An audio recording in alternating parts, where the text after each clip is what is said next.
이번 주부터는 우리 VIP 고난 시리즈 3번에 걸쳐서 함께 말씀을 나누겠습니다. 오늘 본문 말씀을 중심으로 해서 잿더미 위에서 마주한 고난, 잿더미 위에서 마주한 고난이라는 제목으로 함께 말씀을 나누도록 하겠습니다.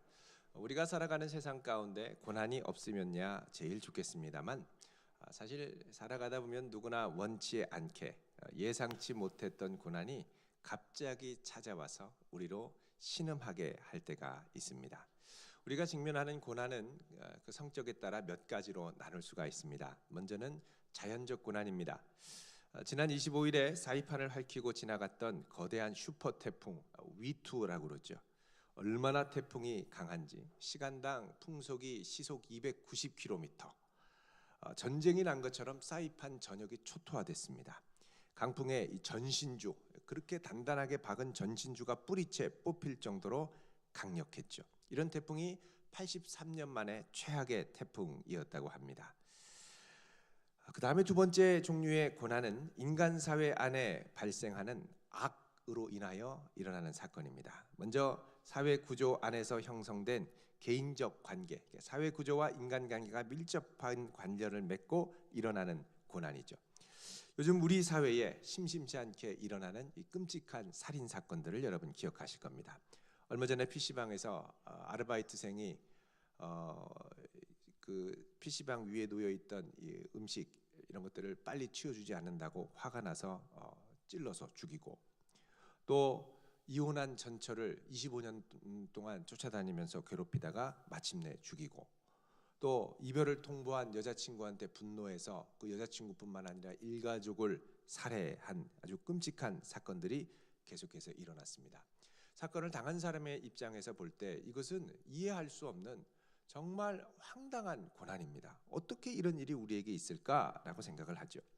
또 세 번째로는 사람들이 모여서 공동체와 또 조직을 형성하면서 그 조직이 갖고 있는 탐욕과 자기중심성 안에 일어나는 구조적 악, 구조적 힘을 경험하면서 당하는 고난이 있습니다. 이런 구조 앞에 한 개인은 마치 계란에 바위치기 하는 것처럼 무력함을 많이 느끼며 신음합니다. 네 번째로는 자기 자신의 죄성으로 인해 발생하는 악이 있습니다. 고난이 있죠. 내가 그렇게 하지 말았어야 되는데 작은 탐욕에 이끌려서 결국은 큰 고난을 당하는 경우가 있다는 것입니다. 우리가 겪는 고난은 보통 이 첫 번째 자연적 요인으로 인한 고난보다는 보통 둘째, 셋째, 네 번째, 다른 말로 하면 인간 사회 안에 일어나는 이 관계, 또 조직과 구조 사이에서 때로는 이 죄성이 있는 나 자신과 이렇게 섞여서 혼재되어 일어나는 경우가 많습니다. 이런 고난은 때로는 종종 이렇게 섞여서 우리에게 오기 때문에 우리가 정확하게 이것을 분별하지 않으면 종종 현상적인 것만 보고 원망을 쏟아내고 사람을 탓하기가 참 쉽습니다. 우리에게는 고난이 닥칠 때 이것을 누군가의 탓으로 돌리고 싶어하는 마음이 있습니다. 왜냐하면 그렇게 해야, 안 그러면 자기 자신을 자책해야 되는데 자기 자신을 자책하는 것에서 벗어나 다른 사람을 탓하고 그러면서 동시에 자기를 더 정당화시킬 수 있기 때문입니다. 자, 오늘 본문에 나오는 다윗, 이 다윗이 잿더미 위에 마주한 고난은 이런 복합적인 고난의 양상을 잘 보여줍니다. 자, 오늘 본문의 내용은 이렇습니다. 다윗이 자기를 죽이려고 정말 미친 듯이 쫓아다니던 이스라엘의 사울 왕으로부터 도망을 쳤습니다. 어디로 갔냐? 블레셋으로 도망갔습니다. 블레셋은 다윗, 아주 이스라엘의 유명한 장수인 다윗의 망명을 환영하면서도 다른 한편으로는 의심하고 두려워했습니다. 왜냐하면 다윗은 전에 블레셋이 그토록 자랑스럽게 여겼던 아주 이 거인 장수 골리앗을 물맷돌 하나로 쓰러뜨렸던 전설 같은 용사였기 때문입니다. 그랬던 그가 이제 블레셋의 5도시 중에 하나인 가드라고 하는 도시에 그 왕인 아기스에게 투항을 했죠. 아기스는 그를 환영하면서 너무 가까이 두면 조금 불안해서 조금 떨어져 있는 성읍인 시글락을 주었습니다. 그리고 얼마 지나지 않아서 다윗에게 이제 내가 너를 죽이려고 쫓아다녔던 이스라엘의 사울 왕을 정벌하러 가니까 너도 함께 가자, 이렇게 초청을 하죠. 그래서 다윗은 이 아벡이라고 하는 곳으로 병력을 모두 이끌고 집결을 합니다. 이 아기스 왕에게 자신의 충정을 보여주어야 했기 때문에 처음에 끌고 왔던 600명의 자기를 따르던 부하들을 모두 데리고 출정을 하게 되죠. 아베까지, 시글락에서부터 아베까지는 직선 거리로 한 90km가 됩니다. 그러니까 그 당시에 꼬불꼬불한 길로 해서 가면 한 나흘 정도, 4일 정도 걸리는 길이었습니다. 자, 거기에 갔는데 이제 전쟁을 하려고 모였는데 이 블레셋의 부하 장수들이 그 아기스 왕에게 이제 건의를 하는 거죠. 왕이요, 저 다윗은 예전에 골리앗을 쓰러뜨렸던 자고, 물론 사울 왕한테 쫓기기는 하지만 아마 나중에는 다시 돌아갈 가능성이 큰데 기회를 주면 안 됩니다. 여차하면 배반할 수 있습니다. 자꾸 건의를 하니까 할 수 없이 이 아기스 왕은 다윗 미안하지만 돌아가라. 그래서 이제 아기스 왕의 신임을 얻고 이제 돌아가게 됩니다. 그런데 돌아갈 때, 올 때는 4일이 걸렸는데 돌아갈 때는 딱 3일밖에 걸리지 않아서 돌아갑니다. 왜 3일밖에 안 걸렸느냐? 많이 서둘렀죠. 왜냐하면 이 아기스 왕에게 자기의 충정을 다 보여주기 위해서 모든 병력을 끌고 왔기 때문에 다윗이 머물던 시글락 성을 보호할 수 있는 병력이 없었습니다. 혹여나 어떻게 될까 싶어서 서둘러서 돌아왔죠. 근데 딱 돌아오고 보니까 이게 어떻게 된 일입니까? 성읍이 완전히 다 불에 타고 잿더미가 되어 있었습니다. 자기가 사랑하던 아내, 가족, 아이들 전부 사라지고 없었어요. 다 노예로 끌고 어디론가 사라진 겁니다. 여러분, 얼마나 황망합니까? 다윗이 잘못한 게 뭐가 있다고? 아기스 왕에게 충성을 보이려고 갔지만, 물론 그렇다고 해서 실제로 자기 동족을 치러 간 것도 아니고 잠깐 도와주러 갔다 왔는 사이에 이런 일이 벌어지니 얼마나 마음이 어렵겠습니까? 그러니까 참 다윗의 마음에는 어려움이 있는 거예요. 자, 오늘 본문 말씀 3절에 보면 이렇게 시작을 합니다. 다윗과 그의 사람들이 성읍에 이르러 본즉 성읍이 불탔고 자기의 아내와 자녀들이 사로잡혀 갔는지라. 너무 힘들죠. 여러분, 지금 무장을 하고 사흘 길을 갔다가 3일을 서둘러서 왔으니까 지칠 때입니다. 그러니까 7일을 계속해서 이동만 한 거예요. 그러니까 마음이 힘들죠. 자, 이 장면, 잿더미가 된 걸 보고 뭐 어떻게 좀 해봐야 되는데, 우리 같으면 가자, 뭐 추적하자 이래야 되는데 너무 마음이 어려워서 그 자리에 털썩 주저앉고 울어버립니다. 자, 4절 말씀 같이 읽습니다. 시작. 다윗과 그와 함께한 백성이 울 기력이 없도록 소리를 높여 울었더라. 아멘. 울 기력이 없도록 소리를 높였다. 아이고 하면서 완전히 탈진하도록 울었다는 겁니다. 이 아말렉이라고 하는 족속의 아주 나쁜 탐욕이 순수하게 그냥 이 블레셋 왕을 도우려고 가면서 누구한테도 폐를 끼치지 않고 갔다 왔던 다윗의 이 생의 기반을 완전히 무너뜨린 겁니다. 여러분, 우리는 지난주에 인간의 이기적인 본성이 어떻게 어린 자녀를 양육하면서 나타나는가를 봤습니다. 자, 부모가 자녀를 양육할 때 부모 중심성, 자기 중심성이 강하게 발동하고 원죄적 본성이 강하게 발동하면 제일 먼저 나타나는 게 뭐냐? 통제하려고 하는 마음입니다. 통제. 그 다음에는 박탈을 해버리고요. 그 다음에 안 되면 지배하고요. 그 다음에도 안 되면 아예 경멸한다고 그랬죠. 자, 이런 방식에 대해서 아이는 어떻게 반응한다고 그랬습니까? 아이는 투쟁합니다. 싸웁니다. 그게 안 된다 싶으면 도망가고요.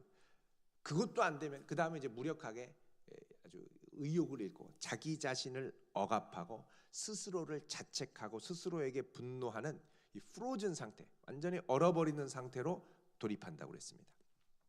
자, 그런데요, 이런 개인의 관계에서 방식하는 것이 사실은 집단의 관계에서도 고스란히 드러납니다. 한 집단의 자기 중심성과 죄성이 다른 연약한 집단을 마주하면 이런 게 똑같이 발휘가 되는 거예요. 먼저는 통제하려고 합니다. 내 뜻대로 움직여줘야죠. 그 통제가 잘 안 되면 어떻게 됩니까? 제재하고 박탈합니다. 여러분, 지금 북한 핵 개발로 인해서 국제사회가 대북 제재를 하죠. 이게 이런 유형입니다. 이거 안 되겠다 싶어서 제재하죠. 그 다음에 통제하고, 그리고 박탈하고, 무역 못하게 하고, 은행 금고 계좌 다 동결시키고. 자, 이렇게도 통제가 안 되면 어떻게 하느냐? 이제 공격하겠다고 그러죠. 전쟁하겠다고 그러죠. 그리고 지배하고요. 그것도 안 되면 아예 그 나라의 민족들을 완전히 경멸해버리고. 여러분, 이런 것들은 우리가 1, 2차 세계대전을 통해서 많이 경험을 했던 바입니다. 여러분 이런 압력에 대해서 그러면 이 연약한 집단은 어떻게 반응을 하겠습니까? 먼저는 투쟁하죠. 싸웁니다. 근데 싸우다가 야 이거 코피 터지고 죽겠다 싶은 생각이 들면 어떻게 하냐? 도망가 버립니다. 아니면 항복을 하거나 아니면 그 집단의 리더가 아예 야반도주를 하거나. 자, 그래도 안 되면 어떻게 하냐? 집단이 스스로에게 분노를 자기 안에 내부의 집단 구성원에게 쏟아붓는데 이게 그 사회의 희생양을 찾는 것으로 드러납니다. 스케이프고트라고 그러죠. 자, 우리 집단이 우리가 속해 있는 이 집단이 우리를 억압하고 통제하는 다른 집단에 대항하기가 어려우면 우리는 투쟁을 포기하고 우리 내부의 희생양을 찾기 시작합니다. 자, 오늘 본문에도 보면 이런 양상이 그대로 드러납니다. 자, 대적 아말렉이 다윗의 성읍 시글락을 휩쓸고 지나갔습니다. 완전히 파괴되고 불타고 사람도 없고 식량도 없고 짐승도 없고 황폐하게 됐습니다. 자, 이럴 때는 어떻게 해야 됩니까? 어쨌든 빨리 가서 아말렉 족속을 찾아가지고 다시 공격하고 끌려갔던 가족들을 데려와야 되지 않겠습니까? 근데 다윗의 부하는 어떻게 하느냐? 그냥 주저앉아서 탈진에 지치도록 통곡을 하는 거예요. 그 다음 통곡한 다음에 뭐 하냐면 6절에 보면 백성들이 자녀들 때문에 마음이 슬퍼서 어떻게 합니까? 다윗을 돌로 치자. 그러니까 전형적인 무력한 집단의 내부의 희생양 찾기입니다.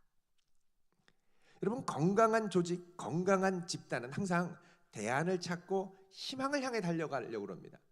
근데 지금 다윗의 부하들은 내부의 희생양으로 다윗을 막 잡아가지고 돌려 치려고 하죠. 자, 그만큼 이들은 지금 기운이 빠지고 무력감 가운데 이 분노를 어떻게 할 줄 몰라서 이렇습니다. 여러분 희생양 찾기는 그 집단 안의 무력감을 가장 쉽게 해소시키고 달랠 수 있는 방법입니다. 근데 문제는요, 이렇게 희생양을 하나 찾아가지고 잡아버리면 속 시원하고 통쾌할 수 있는데 문제는 그 조직에 당면한 근본적인 무력감과 지금 직면한 문제를 해결할 수 없다는 사실입니다. 여러분 다윗을 백성들이 돌로 쳐버리면 여러분 이들에게 대안이 있을까요? 그렇지 않습니다. 도리어 더 상황을 악화시키게 됩니다. 요즘 미국 서점가에서 아주 선풍적인 관심을 끌고 있는 책이 하나 있습니다.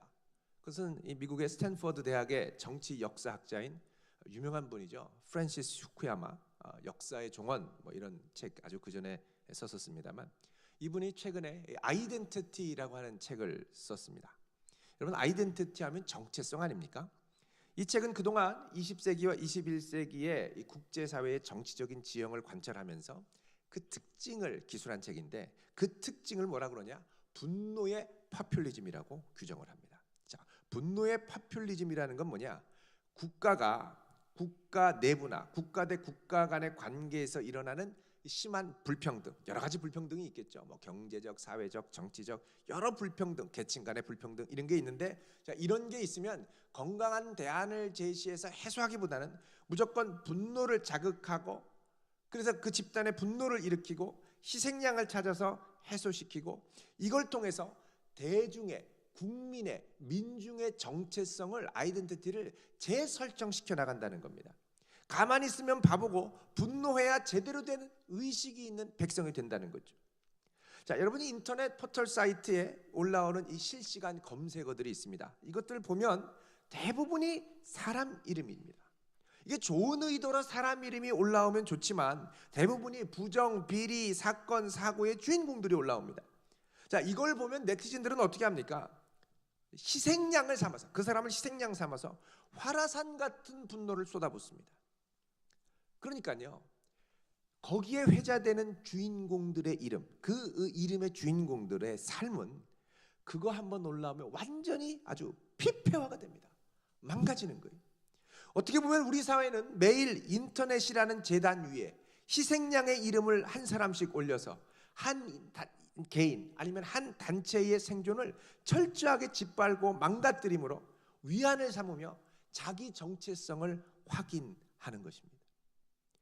여기에 건강한 대안이 자리 잡을 수가 없습니다. 오히려 대안을 이야기하면 분노하면서 지금 그런 얘기 할 때냐고 하면서 계속되는 비난과 분노만이 터져 나옵니다. 얼마 전에 한 마음 카페에서 어린이집 교사가 사실관계도 제대로 확인하지 않은 상태에서 우리 아이를 학대했다. 뭐 이거를 막 맘카페에 비난의 글로 올렸다가 네티즌들 그 엄마들이 막 아주 그냥 집중 포화를 그 어린이집 교사에게 쏟아부었죠. 어떻게 됐습니까? 결국 자살했습니다. 스스로 목숨을 끊었어요.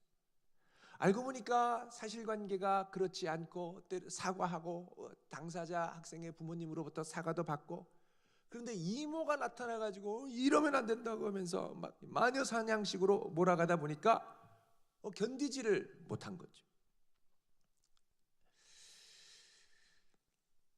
여러분, 우리가 우리 사회에서 산다라는 건 우리도 언젠가 이런 희생양으로 내몰릴 수 있다는 점을 어느 정도 각오해야 한다는 겁니다. 오늘 본문에 보면요, 특이한 게 다윗을 돌로 치자고 하는 사람의 실명이 나옵니까? 없습니다. 여기 보면 뭐라고 그러냐면 6절에 백성들이 자녀들 때문에 마음이 슬퍼 다윗을 돌로 치자 그러죠. 그러니까 대부분 국민의 이름으로, 백성의 이름으로 익명성 속에 숨어서 집중해서 분노를 쏟아붓는 겁니다. 이게 이제 마녀 사냥, 희생양 삼는 형태의 특징입니다. 자, 그런 면에서 여러분 인터넷에 나오는 댓글들, 또 요즘 뭐 가짜 뉴스 얘기 많이 하는데요, 이 출처를 다 실명으로 바꿔버려야 됩니다. 실명으로 일단 딱 드러나면요, 상당 부분이 정화됩니다. 그러나 우리 사회가 거부하죠. 왜요? 그러면 더 이상 희생양 삼는 것이 이전처럼 쉬워지지 않기 때문입니다. 숨어서 사람을 분노로 몰아가는 힘이 약화되는 걸 이 사회에서 허용을 하지 않습니다. 왜? 그렇게 해야 내 통제대로 몰고 가고 박탈할 수 있기 때문에. 여러분, 따라서 우리가 당하는 이 고난은요, 우리 앞에 당한, 그러니까 시글락이 불타고 가족이 포로로 끌려가는 비극적인 사건도 있지만, 또 많은 경우에 이것으로 인해서 이제 희생양으로 내몰리는 사회 구조적인 고난이 있음을 기억해야 됩니다. 여러분, 우리가 이 보면요, 사실 이 다윗을 막 돌로 쳐 죽이자 막 이 사람들이 이렇게 얘기하는 거 보면, 아니 그럴 기운이 있으면 빨리 쫓아가서 적들을 잡아가지고서는 가족들을 되찾아야지, 이런 생각을 이게 당연히 들죠. 그런데 왜 이런 건강한 대안을 생각하지 못할까 하는 안타까움이 있습니다. 왜 그러냐? 여러분, 여기에는 이 다윗과 다윗의 부하들이 이제 우리 가족들은 끝났구나, 죽었구나라고 생각하는 체념이 상당 부분 들어있기 때문입니다. 그러니까 체념했으니까 주저앉죠. 빨리 잡아가자, 이런 희망이 있으면 달려가죠. 물론 몸이 7일간 다녀와서 탈진한 것도 있습니다만, 사실은 그것보다는 이제는 끝났다, 더 이상 대안을 생각하지 못하는 부분이 있기 때문에 그렇습니다. 그럼 왜 대안을 제대로 생각하지 못할까? 여러분, 이게 사무엘상의 흐름을 보면 이유가 이제 짐작을 할 수가 있습니다. 자, 여러분, 사무엘상 27장 6절을 한번 보십시오.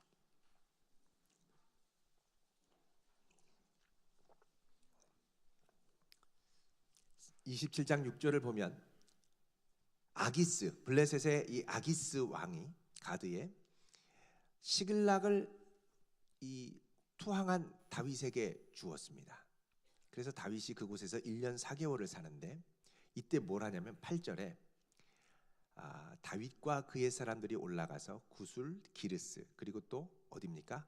아말렉 사람을 침노하였다 그러죠. 근데 아말렉을 침노하면서 어떻게 하냐면 9절에 그 땅을 다윗이 쳐서 남녀를 어떻게 했습니까? 살려두지 아니하고 진멸시킨 거예요. 그리고 양과 소와 나귀와 낙타와 의복을 빼앗아 전리품을 가지고 와서 아기스에게 준 겁니다. 그 아기스가 물어보죠. 야, 오늘 다윗 어디 가서 공격했니? 어디서 승리한 거야? 그러니까 다윗이 얘기합니다. 네, 폐하, 저의 동족 유다 땅을 침공했습니다. 왜요? 아기스의 신임을 받기 위해 거짓말한 겁니다. 실제로는 아말렉 사람 것, 아말렉은요 오히려 블레셋과 가까웠습니다. 근데 그 아말렉을 싹 죽여버리고 탈취한 거죠. 왜 진멸했느냐? 여러 가지 이유가 있을 수 있습니다. 신명기에 보면 하나님이 아말렉을 살려두지 말라고 말씀하셨고, 또 사울 왕도 아말렉과 계속해서 갈등을 일으키며 싸웠었습니다. 사울이 왕이 되지 못하는 건 아말렉과의 전쟁 중에 일어난 거죠. 먼저 막 다급하게 제사를 사무엘이 드려야 될 걸 드리면서, 그런 이유도 있었습니다만, 사실 아말렉을 진멸시킨 건 자신의 거짓 행동이 아말렉의 입을 통해 아기스 왕에게 들어가지 못하도록 한 이유가 큽니다. 그러니까 입막음을 하려고 이 아말렉을 진멸시킨 거죠. 자, 여기 보면요, 뭐라 그러냐면 27장 8절에 다윗과 그의 사람들이 올라가서 구술 사람과 기르 사람과 아말렉 사람을 침노하였으니, 이렇게 얘기합니다. 침노하였으니. 다시 30장으로 오셨어요. 1절에 보면 다윗과 그의 사람들이 사흘 만에 시글락에 이른 때에 아말렉 사람들이 이미 네겝과 시글락을 어떻게 했습니까? 침노하였는데, 똑같은 침노하였다. 히브리어로 파사트라고 하는 동사가 사용됩니다. 이게 동일한 단어가 사용됐다라는 건 뭐냐? 그 전 행동에 대한 그대로 보복 행동이라는 거예요. 그러니까 예전에 자기가 아말렉에게 한 행동을 비추어 볼 때 이 아말렉을 진멸시켰다면, 이들이 와서 우리 성읍을 완전히 다 불태우고 잿더미로 만든 다음에 이들을 끌고 갔다라는 건 이들도 어딘가에서 진멸당했을 것이다 라고 충분히 생각할 수 있다는 거예요. 거의 확신 가운데 있었던 겁니다. 그러니까 어떻게 해요? 공격할 생각을 차마하지 못하고 털썩 주저앉은 것. 이제 다 끝났다. 그래서 목 놓아 운 겁니다. 그러니까 다윗과 그의 부하들이 자기의 생존을 위해서 블레셋 아기스 왕에게 거짓말을 하고 이 거짓말을 감추기 위해서 아말렉을 진멸시켰던 그것이 그대로 부메랑이 돼서 자기한테 온 거죠. 이게 고난은 고난인데 이유가 있었던 고난입니다. 자기 악이 초래한 고난이라는 거죠. 국제 관계 속에서 자기의 생존을 위해 초래한 고난이라는 거죠. 그런데 여기서 이게 조금 더 들어가면 이 지금 다윗이 당하는 고난의 심연에는 하나님을 신뢰하지 못하는 불순종이라는 죄악이 자리 잡고 있습니다. 여러분 27장 다시 가셔서 1절 보십시오. 1절 454쪽 1절 같이 읽겠습니다. 시작. 다윗이 그 마음에 생각하기를 내가 후일에는 사울의 손에 붙잡히리니 블레셋 사람들의 땅으로 피하여 들어가는 것이 좋으리로다. 사울이 이스라엘 온 영토 내에서 다시 나를 찾다가 단념하리니 내가 그의 손에서 벗어나리라 하고. 아멘. 그래서 아기스로 간 거예요. 가드에 있는 아기스로. 자, 여러분 다윗은요 사무엘에게 기름을 받고 기름 부음을 받고 장차 이스라엘의 왕이 되리라는 응답을 받았습니다. 그러면 그 땅을 지키고 어쨌든지 있어야죠. 근데 계속 사울이 추격하니까 그 땅에서 다람쥐 쳇바퀴 돌듯이 계속 뺑뺑뺑 돌면서 도망 다니는 거예요. 물론 때로는 아주 위협적이었습니다. 그러나 그때마다 어떻게 했습니까? 하나님의 능력 있는 손길이 다윗을 붙들어서 살려주셨죠. 그런데 매 순간 기적같이 살다 보니까 이게 이제 지쳐가는 겁니다. 그러면서 속으로 어떤 생각이 드느냐? 27장 1절에 보면 다윗이 그 마음에 생각하기를. 이거는 절대 하나님 음성이 아닙니다. 자기가 불안해서 하는 생각이에요. 뭐라 그러냐? 내가 이러다가 사울에 붙잡히지. 하나님이 여태까지 살려주셨는데 내가 이러다가 붙잡히지. 자, 이 말에는 뭐가 있냐면 그래도 여태까지 산 것은 내가 열심히 도망 다녔기 때문에 살았다는 그런 공로의식이 있는 거예요. 자, 내가 이제 사울의 손에 붙잡히리니 블레셋 사람들의 땅으로 피하여 들어가는 것이 좋으리라.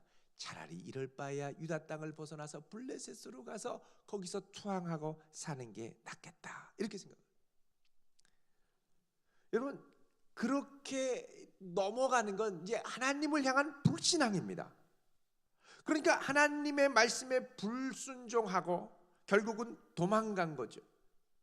하나님만 신뢰하고 있다가 여기에 주저앉아 있다가는 망한다고 생각한 겁니다.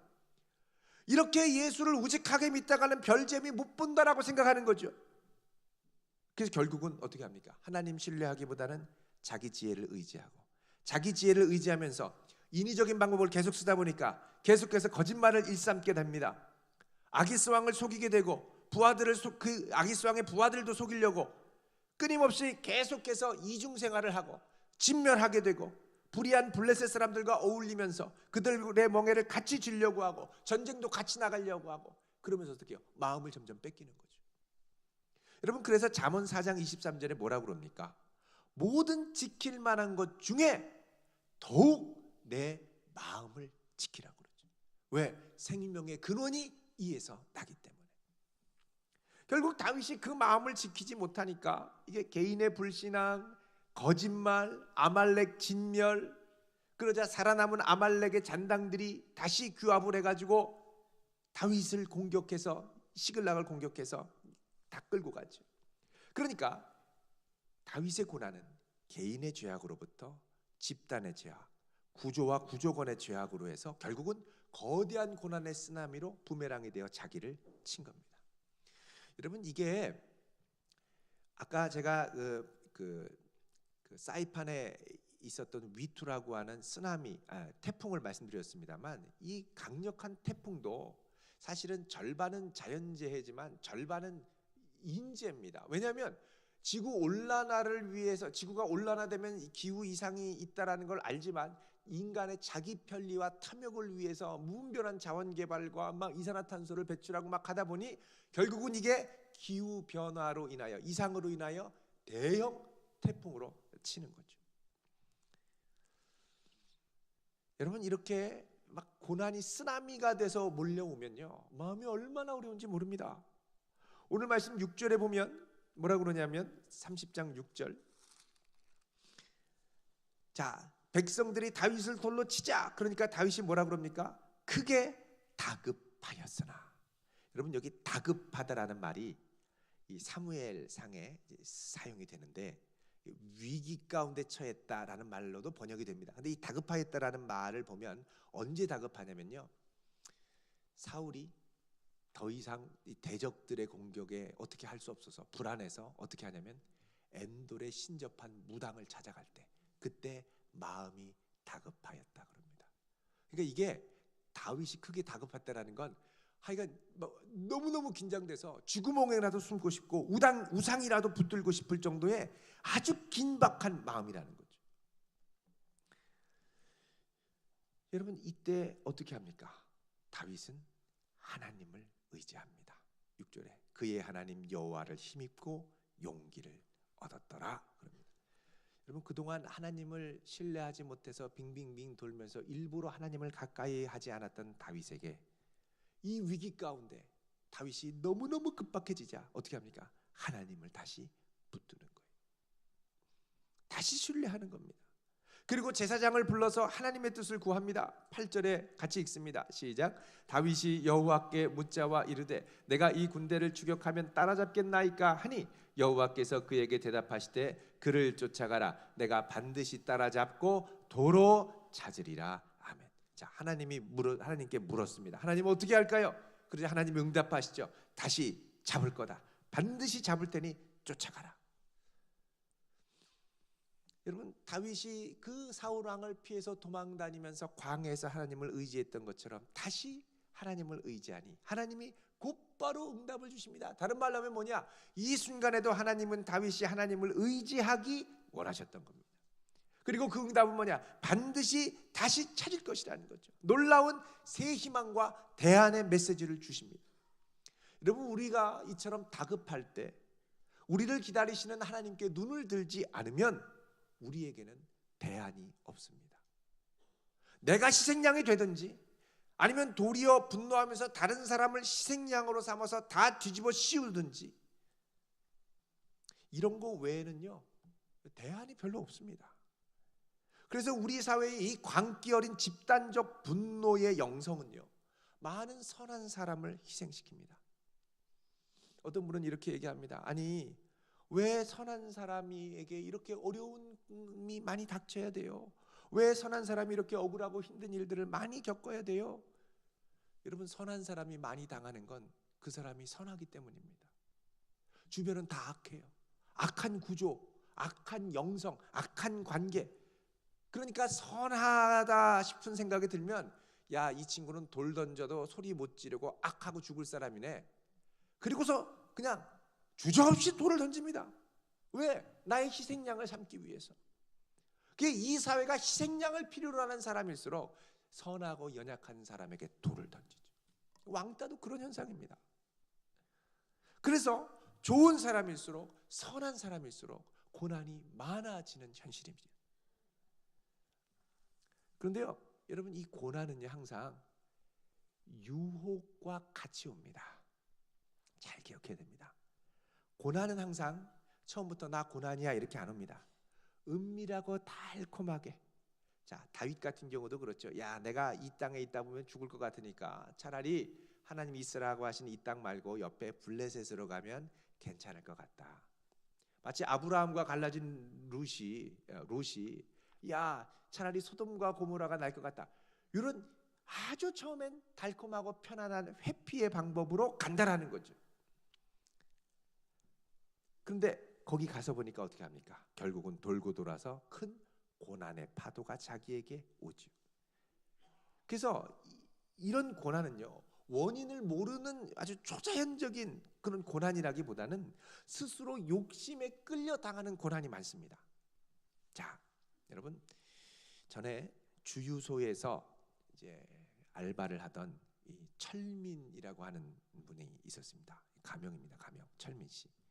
근데 이 손님 중에 한 분이 화장실에서 보석을 들고 오는 거예요. 하는 말이, 야, 내가 화장실에서 보석을 주었는데 혹시 조금 전에 누가 이 보석 잃어버렸다고 찾지 않았어요?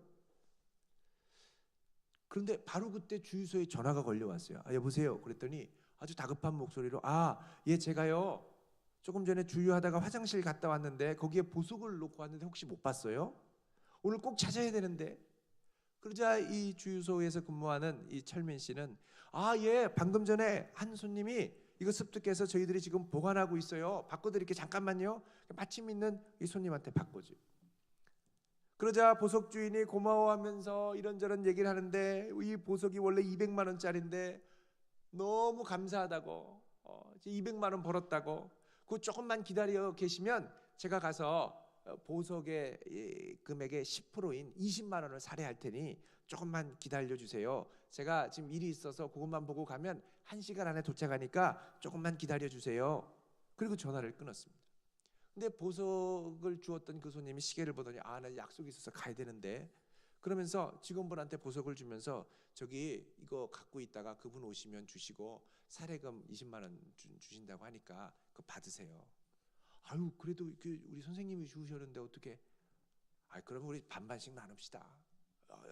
그래도 감사하죠, 저야. 어떻게 할까요? 일단은 가시고요. 저는 이제 가야 되니까 오시면 그분이 20만 원 줄 거 아니에요. 그러니까 저 그냥 10만 원만 먼저 주세요. 받으시면은 20만 원 해서 10만 원 하면 되니까. 예, 좋아가지고 10만 원을 드렸습니다. 자, 이제 1시간 후에 이 손님이 와야 되는데 1시간 후에 안 나타나고 그 후로 영원히 안 나타났어요. 사기입니다, 사기. 이런 것이 사기 역사상 100년 동안 지속되었던 비둘기 앞에 물건 떨어뜨리기, 피존 드랍이라고 하는 아주 유명한 고전적인 사기 수법입니다. 지금부터 한 10년 전쯤에요, 이런 문자 메시지를 받는 대한민국의 남성분들이 꽤 많았습니다. 저 민정인데요, 예전에 통화한, 잘 모르시겠어요? 그럼 사진 하나 보내드릴까요? 그리고 띡 보내서 확인 버튼 띡 누르면 뭐 사진 같은 게 뜰 줄 알았는데 그냥 끊어버리죠. 아차 싶어서 한 달 뒤에는 핸드폰 요금 청구서에 2,990원이 딱 찍혀서 옵니다. 2,990원은 이게 3,000원이 넘어가면 복잡한 규제가 있기 때문에 2,990원 딱. 그런데 나중에 범인을 잡고 보니까 이것을 확인한 분이 전국에 있는 우리나라 남성이 40만 명인 거예요. 그래서 10억이 넘게 벌으신 거죠. 핸드폰에 걸려오는 민정이를 조심하시길 바랍니다. 페이스북 친구하자고 하는 지연이를 조심하시기 바랍니다. 지연이, 민정이, 단골입니다. 여러분, 궁금증, 호기심, 작은 일탈의 유혹, 어머나 예쁜 아가씨가 나한테 뭐 이런 거, 대박, 이거 다 사기입니다. 주변에 막 은퇴가 가까이 오면 탁월한 사업 아이템입니다. 좀 돈이 있어 보이면 여기에 투자하면 정말 좋은 기회입니다. 다른 사람 모르는데 당신한테만 알려줄게요. 여러분, 우리나라에 보면 일반적인 범죄율이요, OECD 주변 국가에 비해서 이렇게 높은 게 아닙니다. 거의 평균입니다. 그런데 압도적인 1위를 차지하는 게 있는데 그게 뭐냐? 사기 범죄입니다. 사기 범죄. 여러분 헛된 욕심 내지 마시기를 바랍니다. 대박에 혹하지 마세요. 공짜 좋아하지 마세요. 압도적인 할인 좋아하지 마세요. 그냥 돈 주고 사세요.